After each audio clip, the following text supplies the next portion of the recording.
Ahora, cuando se presenta ayer el escrito, hay alguna certeza que ya sabíamos y hay una gran sorpresa. ¿Cuál es la certeza?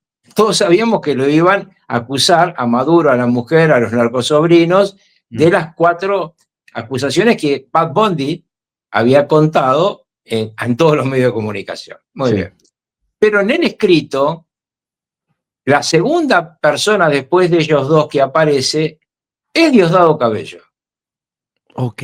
Y Diosdado Cabello se le pide también la pena de prisión perpetua como ellos dos. No aparece Delcy, no aparece Jorge Rodríguez, no aparece Padrino López. Wow. ¿Qué significa esto?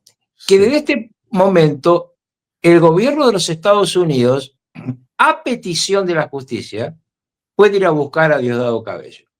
Y es muy importante esto que estamos discutiendo, porque cuando uno ve ahora los movimientos en el Capitolio de los Estados Unidos, en representantes y en Senado, este es el momento en que empieza a vivir, a partir de mañana, empieza a vivir el Capitolio de vuelta, ¿no? En las fiestas se apacigua y ahora empieza el funcionamiento. Acordémonos que estamos hablando de un país que está en pleno invierno, ¿no? No está de vacaciones. Y en ese país, entonces, el Capitolio tiene mucha importancia. Cada vez que explica algo Trump, lo explica para los jueces, para el Capitolio y para los electores que el 3 de noviembre de este año van a decidir la Cámara de Representantes en pleno y 1/3 del Senado. Todo esto hay que verlo cuando uno mira a Trump cada vez que dice algo, porque Trump algunas veces aparece exagerado, pero nunca hay que dejar de interpretarlo en este marco. ¿Cuál es la doctrina jurídica que se ha basado Trump y que hace que Marco Rubio diga ayer, nosotros no hemos atacado a Venezuela? Fuimos a cumplir una orden judicial para llevar ante la justicia a un prófugo. Claro. Y ante la pregunta de por qué no se llevaron a los demás, la excusa es un poquito banal. No podíamos hacer 5 operaciones al mismo tiempo. Mentira, la pueden hacer. Claro. Pero bueno, había un plan para actuar acá. El plan es la transición. Es un año donde alguien del régimen desarme el régimen. Esto hay que explicarlo, por favor, porque yo escucho a mucha gente que dice pavadas respecto a esto, porque pretende que el sol salga de noche. Si hubieran puesto a nuestro querido amigo Edmundo González Urrutia en el Palacio, estaría muerto. Si anoche ya se tiroteaban los de Diosdado con los de la custodia presidencial en las calles de Caracas. Cuando vos ves tiroteándose civiles en las calles de Caracas, no uniformados, no es un golpe de Estado militar, es un tiroteo entre los grupos que crió Chávez y maneja hoy Diosdado, los famosos colectivos, y las fuerzas de seguridad civil. Eso es lo que vimos anoche, que no se llegaba a interpretar por parte del periodismo tradicional, que no está viendo este entramado en toda su profundidad. Entonces, lo que va a hacer Estados Unidos ahora es llevarlo ante el juez a Diosdado Cabello y sacarle a la persona que quieren que administre la transición a uno de los dos problemas, el más grave, que es Diosdado, porque a Padrino en este momento lo están trabajando también para hacer que algo que los argentinos en su momento mirábamos mucho y ya no miramos más, los pases y retiros. Comienza ahora una decisión de la presidenta interina para modificar los mandos militares de todas las regiones de Venezuela. Esta conversación sobre qué coroneles considera la DEA que no son narcos está en pleno avance. Ahora, el obstáculo a todo esto no es Padrino López, por eso le llama traidor Nicolásito, aunque no lo nombra, pero se cuida mucho de decir, y además lo dice en ese mismo acto que vos citaste, que apoya totalmente a Delcy. Entonces, si Diosdado está al lado de él y si él apoya a Delcy, ¿quién falta ahí? Padrino López, está clarísimo. Pero bueno, vamos a explicar un instante por qué Estados Unidos puede hacer esto sin consecuencias jurídicas. Porque ¿qué es lo que está pasando ahora? La izquierda está debatiendo, lo debatió en Naciones Unidas, en el Consejo de Seguridad, hoy lo debatió en la OEA. ¿Qué dice la izquierda internacional y americana?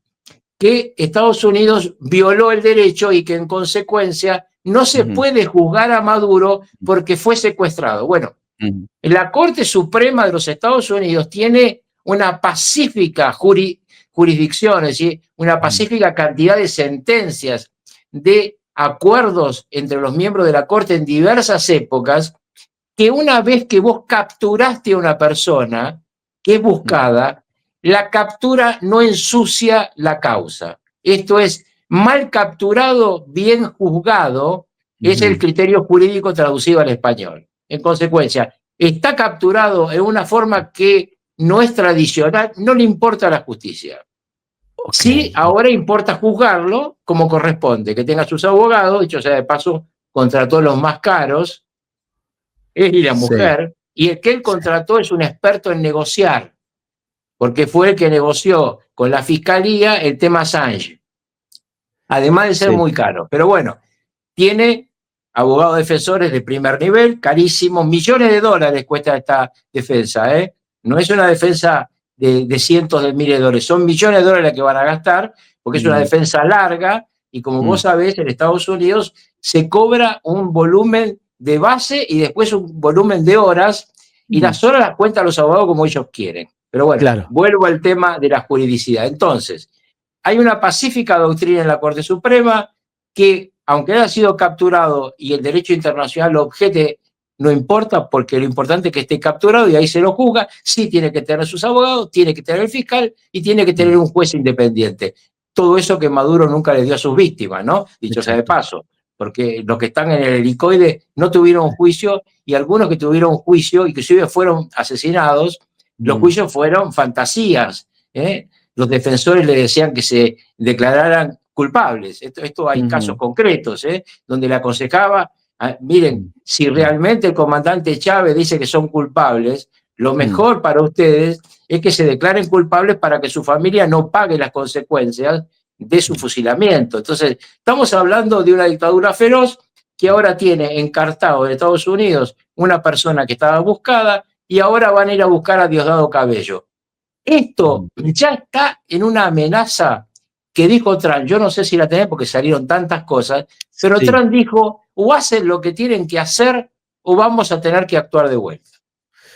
Mira, muestro varias cosas porque has dejado muchas en el tintero. Quería en primer lugar saber si habías leído el titular del New York Post, que dice que Nicolás Maduro podría enfrentar la pena de muerte si es encontrado culpable. Bueno, lo que pidió el fiscal es prisión perpetua, no pidió pena de muerte, y en Estados Unidos, si no la pedís, no hay condena de ese tipo. Ok. Lo otro que te quería mostrar, a ver, lo de Rick Scott, acá está. El senador Rick Scott, de quien hemos hablado bastante, hemos mencionado en muchos de nuestros programas sus declaraciones. Hoy escribió este tuit, dice: Delcy Rodríguez no es la presidenta de Venezuela, es simplemente otra líder corrupta del régimen de Maduro. Le convendría recordar que cualquier medida que tome al margen de los deseos de Estados Unidos le traerá el mismo destino que a su ex compañero de fechorías, Maduro. Bien. Bueno, importante acá, importantísimo esto. Rick Scott, nosotros lo hemos mencionado muchas veces, muchísimas veces, como un hombre clave por ser un hombre de la confianza de Donald Trump y de una larguísima amistad con Marco Rubio. Siempre lo que dijo Rick Scott se cumplió, siempre. Y acá lo que él está diciendo es la extensión del pensamiento de Trump y de Rubio. A mí me parece que el que falle acá, en este proceso de transición, es más probable que lo maten a que se lo lleven, porque es mucho más fácil. O sea, vos pensás que Diosdado Cabello podrían ejecutarlo antes que llevárselo. O sea, cabe dentro de los cálculos. Si intentan llevárselo y su estructura lo defiende, ya no necesitan otro que hable. Rick Scott se ha convertido en una suerte de vocero informal, digamos, Sí. porque aparte es un senador del Partido Republicano, de la Florida, es decir, donde Donald Trump tiene su residencia, muy cercano a Marcos Rubio, y si esta persona constantemente está haciendo declaraciones es porque tiene el visto bueno para hacerlo y porque probablemente está en coordinación para decir lo que dice. Con esto en cuenta, miremos la declaración que tuvo también el día de hoy sobre Corina Machado. Dice que habló hoy él personalmente con Corina Machado, que es también una de las grandes incógnitas que se abrieron tras la captura de Maduro, cuando en la primera conferencia de prensa Donald Trump ninguneó a la líder de la oposición venezolana. Y bueno, se han tejido un montón de hipótesis al respecto. Esto es lo que dijo Rick Scott el día de hoy. I just got off the phone with Maria Corina Machado. The first thing she said is she's so appreciative that President Trump took the action he did to give the children and the families of Venezuela the opportunity for freedom. Number one, she said we've got to make sure that the political prisoners in Venezuela, including Americans, are immediately released. We've got to stop the repression that is going on right now, today in Venezuela. I just got off the phone with. Bueno, esto es parte de las declaraciones de Rick Scott. Muy importantes, y te marco y les marco cómo se presenta. Miren cómo está presentado atrás. Está presentado como un candidato a gobernador. Sí. No está presentado como habitualmente lo hace caminando por los pasillos del Senado. Y les comento algo que tampoco se dice nunca en la prensa argentina, que lamentablemente los canales de televisión ven estas cosas muy superficialmente. Cuando se habla de las elecciones del 3 de noviembre, acá se dice que se va a elegir, sí, toda la Cámara de Representantes, sí, un tercio del Senado, pero debe entenderse que además se eligen 2 senadores claves. El que va a reemplazar a Marco Rubio y el que va a reemplazar a James Vance, es decir, al vicepresidente de los Estados Unidos y al secretario de Estado. ¿Por qué es muy importante esto? Porque en los Estados Unidos, cuando se produce una renuncia por acceso a un cargo del Poder Ejecutivo, los senadores son reemplazados temporariamente por un senador designado por el gobernador del estado. En ambos estados son gobernadores republicanos. Así que en este momento en el Senado están siendo reemplazados el vicepresidente y el secretario de Estado por personas designadas por los gobernadores. Bueno, ahora la candidatura para noviembre, al menos de Florida, la están conversando Marco Rubio y Rick Scott. Mira, súper interesante. Otra cosa que dice Rick Scott en este video es que la represión todavía continúa en Venezuela, y hemos visto en redes sociales que la policía del régimen ha estado incluso buscando en las publicaciones de redes sociales de los ciudadanos, aquellos que celebraran lo que pasaba o lo que pasó el día 3 de enero, los iban a buscar directamente a su casa. Así que, bueno, esto, según entiendo, responde a las órdenes de Diosdado Cabello, Carlos, ¿no? Sí, y hay algo más que es muy interesante. Hay algo más que es muy interesante para contarle a todo el periodismo progre, que es lo que ocurrió el día que jura la presidenta interina o la presidenta reemplazante. Cuando jura Delcy, los periodistas que llegan al lugar son detenidos por el SEBIN, por la estructura que maneja Diosdado Cabello. A todos se le quitan los teléfonos y se les obliga a abrirlos. Claro. Y le dicen, el que no abre el teléfono va al helicoide. Es decir, va a la tortura. Estamos hablando de periodistas. No, no lo he escuchado esto en el periodismo, ¿eh? Nadie se rasga las vestiduras por estas cosas. Imagínate que acá se le ocurriera al gobierno abrir los teléfonos de un periodista, forzarlo, decirle que lo va a poner en una cárcel de alta seguridad porque no le da la contraseña de su teléfono. Estuvieron presos esos periodistas entre 10 y 14 horas según el periodista, y 4 estuvieron desaparecidos en el helicoide y se fueron de Venezuela luego que lo liberaron. ¿Cuál era la pena si en sus teléfonos habían puesto a sus redacciones comentarios sobre la extracción de Maduro que pudieran ser considerados contrarrevolucionarios?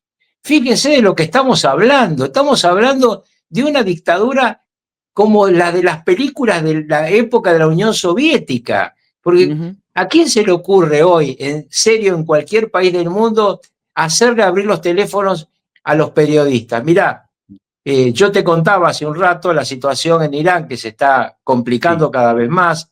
Hay 2 ciudades ya en manos de los rebeldes, una fuerte represión de la Guardia Revolucionaria iraní, y ojo que ahí tiene la mirada también Trump, pero en ese lugar ha habido detenciones de periodistas por breve tiempo, y cuando los periodistas eran extranjeros fueron expulsados, pero no les abrieron el teléfono. Wow. Estamos hablando de que en Venezuela son más duros que los de la Guardia Revolucionaria iraní, que deben ser los tipos más jodidos que andan dando vuelta por el universo, salvo los terroristas de Hezbollah, Hamas y compañía. Entonces, para aquellos que acá dicen, no, qué barbaridad lo que pasa en nuestros países, libertad Maduro, bueno, porque yo no puedo dejar de decirle a los que nos escuchan de otros países que acá hubo un señor ayer en una marcha de la izquierda pidiendo la libertad de Maduro, un señor que es diputado, ese señor de la izquierda que dice ser kirchnerista, dice ser peronista, ese tipo lo que habló fue en contra de la libertad de prensa, en contra de la posibilidad de que un periodista le pregunte a él qué es lo que está ocurriendo y por qué defiende a un dictador siniestro como este. Entonces, Agustín, en el medio de todo esto hay que contarle a la gente la profundidad de lo que pasa en nuestros países, porque algunos van superficialmente, ven un ratito la tele, tienen razón, tienen 1000 cosas en las que pensar, nosotros les contamos la verdad. Tenemos casi 30.000 personas conectadas. Es impresionante la comunidad que se ha generado en torno a este canal y en torno a esta temática.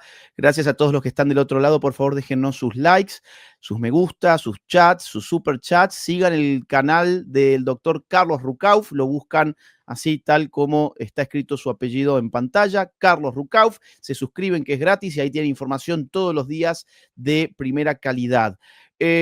Carlos, 2 o 3 cosas para la gente. No caigan en la trampa del fetiche de la soberanía. La soberanía solo tiene valor cuando su titular es la nación. Cuando la soberanía queda capturada por una banda de narcoterroristas, no tiene valor alguno. La soberanía capturada por un terrorista hay que combatirla, no respetarla. La soberanía es de la nación, y en Venezuela, si algo no hubiera, soberanía nacional. Así que no caigan, por favor, en la trampa discursiva, que suena bonito y como es un latiguillo, es casi un eslogan, la gente no se para ni un segundo a pensar lo que se está diciendo, y escuchamos por allí a todos ahora llorar por la soberanía. Pero ¿qué valor tiene la soberanía cuando el soberano es un narcoterrorista? A ese tipo hay que quitarle la soberanía, no dejársela en las manos. Eso por un lado. Por otro lado, una información que nosotros siempre hemos insistido en nuestros análisis, Carlos, y es cómo reacciona la política interna de Estados Unidos en torno a este tema. Ayer esto se mostró en CNN, se hizo una serie de encuestas, en realidad, antes de la captura de Maduro. Fíjense qué interesante, ahí están los datos en pantalla. Antes de la captura de Maduro, solo apoyaba estas operaciones de Estados Unidos en Venezuela un 21% y se oponía un 47%. Después de que Maduro es extraído de Venezuela, el apoyo salta de 21% a 37%, casi en empate técnico con los que se oponen, que quedan en un 38%. Esto, queridos amigos, da por cierto el análisis que nosotros les veníamos haciendo, y es que Trump sabe perfectamente que lo que hace Estados Unidos afuera repercute adentro. Y hoy habló nuevamente sobre las elecciones que se vienen, las midterms, las elecciones de medio término, y dijo claramente que él no puede perder, porque si pierde lo van a derrocar con un juicio político. Así que, para que lo tengan en claro, estos son los números que está midiendo hoy Trump en Estados Unidos en torno a la operación en Venezuela. Y si lo quieren ver desde el punto de vista de nuestra región, Bueno, estos son los números. En Costa Rica, Chile, Colombia, Panamá, Perú, Argentina, Ecuador, Uruguay, México. Ahí tienen ustedes para que vean los que están a favor, los que están en contra. Fíjate, es notable que en México, un país gobernado por narcotraficantes, por Morena, por Sheinbaum, es el país donde mayor en contra se obtiene. Y en cambio, un país con tanta tradición democrática como Costa Rica es una nación en donde más a favor la gente está de lo que ocurrió el día 3 de enero. Bien, no vamos a repasar uno a uno todos los datos. Te hago pero un allí lo tienen. comentario respecto Sí, a esto. sí. El tema mexicano tiene que ver con el profundo nacionalismo mexicano y con una sensación que cuando vos has estado muchas veces en México, más que yo quizá, cuando uno habla con los mexicanos, ellos sienten que están al lado de Dios y del diablo. Sí. Es decir, que Estados Unidos es una maravilla a la que hay que imitar, a la que es ideal vivir, pero al mismo tiempo ellos sienten el peso de esa frontera que tiene dos costados de dolor. Los norteamericanos que ven pasar la droga y los ilegales, y los mexicanos que ven que se convierte en un problema porque ellos a veces no pueden pasar y porque vienen de todo Centroamérica caminando por México para pasar por ahí. Entonces, es natural, y eso es lo que hace dos personajes permanentemente explotan, que son Sheinbaum y Petro. Petro se pone siempre en cocorita, se pone siempre en macho cabrío, diciéndole a Marco Rubio, si querés venir a buscarme, a ponerme el traje naranja. Espera, Petro, te lo van a poner cuando no seas más presidente. Ahora no lo van a hacer. Pero claramente él está pensando en las elecciones del año que viene. Y por eso yo siempre digo, respecto a los colombianos, yo no me meto en Colombia, pero elijan un candidato único de la derecha, no sea cosa que sigamos teniendo petrismo, ¿no? Totalmente. Y hablando de Petro, este es un dato que debería preocuparle. Colombia es el tercer país de la región que más ha apoyado, o por lo menos que su gente con mejor ojos ven, la captura de Nicolás Maduro. Fíjense en el cuadro, Colombia... Bueno, pero porque ellos conocen lo que pasa en Venezuela y porque el lugar donde más venezolanos se escaparon fue a Colombia, por lógica. Y entonces yo siempre le digo a los argentinos, pero imagínate en un país como Colombia, uno le pregunta al que se exilió, ¿qué haces acá? ¿Por qué trabajás en un kiosco si vos sos ingeniero? ¿Por qué manejás un taxi si vos sos un tipo que en tu país era un odontólogo importante? Y te cuentan la historia de que es mejor estar trabajando en un lugar de poca categoría en un país con libertad como Argentina y no estar en ese drama de la dictadura. Imagínate lo que eso pasa en una Colombia que no solamente sabe lo que pasa en Venezuela, sino que ellos saben cómo los narcos siempre soñaron en Colombia, desde el tiempo de los narcos más fuertes de Colombia, los que están en todas las películas, en que hubiera un narcoestado. Bueno, hay un narcoestado al lado, porque cuando vos hablas de soberanía, los que violaron la soberanía son los narcoterroristas. Ellos invadieron Venezuela. Ellos, hace poco escuché acá en la Argentina un chico que decía, hablan del imperialismo, ¿qué hacían los chinos y los rusos en mi país? ¿Estaban buscando recetas de arepa? No, se estaban llevando el petróleo, ¿no? Entonces digo, es una muy buena definición para los que quieren ver estos temas en una forma superficial. Aquí no hay invasión de soberanía. Acá fueron a buscar a un tipo y pronto van a ir a buscar a Diosdado Cabello. El hecho de que 32 cubanos hayan muerto porque eran la guardia personal de Nicolás Maduro habla a las claras de que la soberanía no era del pueblo de Venezuela, sino que eran de potencias extranjeras que controlaban los hilos de Venezuela junto con organizaciones armadas criminales como el cártel